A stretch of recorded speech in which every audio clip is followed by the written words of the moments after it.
Jurnalis keliling, bikin berita bila suka, kalau tidak bila terpaksa. Hahaha.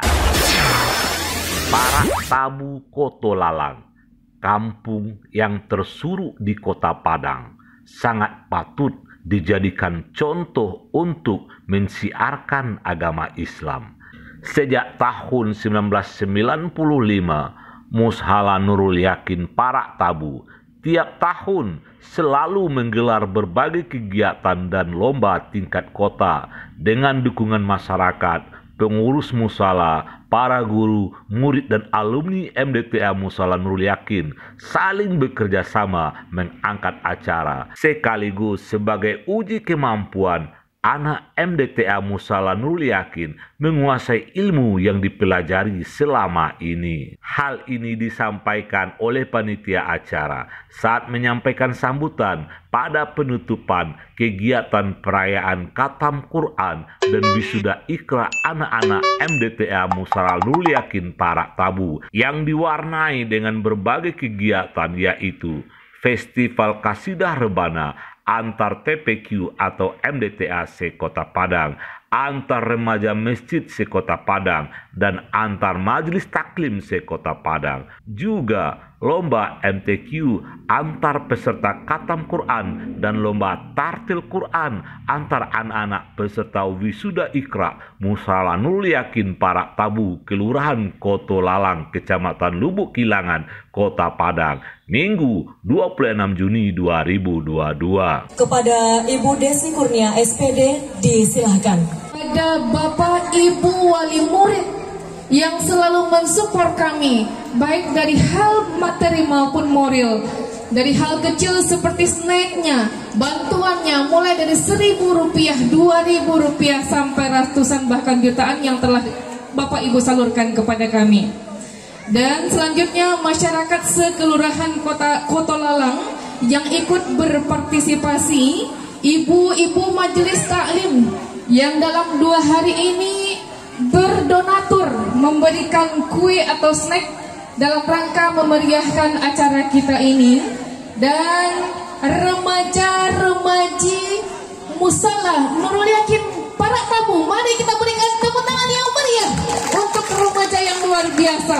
Hujan pagi hari tetap bakar aja, betul?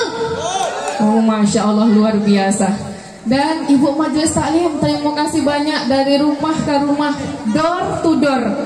Assalamualaikum Pak Bu, kami madukan acara Pak Bu, mohon bantuannya. Begitu kami di Siko Pak. Irwan Basir Datuk Rajo Alam, Ketua DPD LPM Kota Padang, yang didaulat untuk menutup kegiatan secara resmi, dalam sambutannya menyampaikan bahwa apa yang dilakukan oleh masyarakat, pengurus mushala, dan para guru-guru dan pembina MDTA Mushala Nurul Yakin wajib menjadi percontohan. Masyarakat wajib tahu hasil dari proses belajar dan mengajar anak-anak di TPQ atau di MDTA. Kegiatan lomba MTQ dan tartil Quran antar anak-anak yang akan khatam Quran dan mengikuti wisuda Iqra adalah barometer tingkat penyerapan ilmu yang dipelajari selama ini. Dan kegiatan Festival Kasidah Rebana, kesenian yang bernapaskan Islam, adalah salah satu bentuk siar agama, mendorong orang-orang untuk meramaikan masjid dan mushala. Secara pribadi dan organisasi, Irwan Basir Datuk Rajo Alam, Ketua DPD LPM Kota Padang ini siap untuk mendukung pelaksanaan kegiatan-kegiatan tersebut dan untuk selanjutnya. Kotolalang sudah menjadi bahagia pilar kekuatan di Kota Padang. Pilar itu adalah diisi dengan energi positif oleh generasi mudanya, dilindungi oleh bapak-bapaknya, ibu-ibunya. Rami Kampuang dan Namudo Pak Ketua, rancak Kampuang dan Namudo. Semoga apa yang kita lakukan hari ini betul menjadi barometer untuk Kota Padang, barometer untuk potensi masyarakat lainnya. Kenapa? Karena perbuatan-perbuatan yang kita laksanakan yang bermanfaat di lingkungan ini sehingga tepuki pisau serau kesanda batang lintah buang selodang ambilkan hiru satiti jadikan lawit segapa jadikan gunung alam takambang jadi guru. Kita semua bisa. Kenapa orang-orang lain yang membawa dinamika ke arah-arah yang tidak pas pada posisinya? Insyaallah kalaulah Pak Ketua LPM saja bayang saja babasi dengan Ketua FKDT, dengan Ketua BKS, dengan Ibu Majelis Talim, apa yang tidak bisa kita buat? Beten up mendoncik tadi yang bodanga. Itu adalah kegotong royongan, kemanunggalan bersama-sama dalam mengaktivitaskan sosial masyarakat. Insya Allah nantinya kalau untuk acara ini saya bantu 1 juta untuk 1 juta. Kemudian lomba-lomba Pak Ketua LPM mau minta rekening Qasidah Rebana ini. Untuk Qasidah saya bantu 1 juta juga. Oke. Supaya ada semangat mau lomba ke Solo ya. Dengan adanya kebersamaan ini, saya rasa LPM Kota Padang mendukung sepenuhnya. Alhamdulillahirrahmanirrahim. Rangkaian kegiatan lomba qasidah, khatam Quran dan sekaligus semua kegiatan yang positif ini saya tutup dengan resmi.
Acara ditutup dengan penyerahan hadiah kepada para juara Festival Qasidah Rebana dan juara lomba MTQ dan Tartil Quran dan pemberian sertifikat kepada para peserta wisuda Iqra dan Khatam Quran anak-anak MDTA Musala Nurul Yakin Para Tabu. PAU TV berkabar untuk Nagari.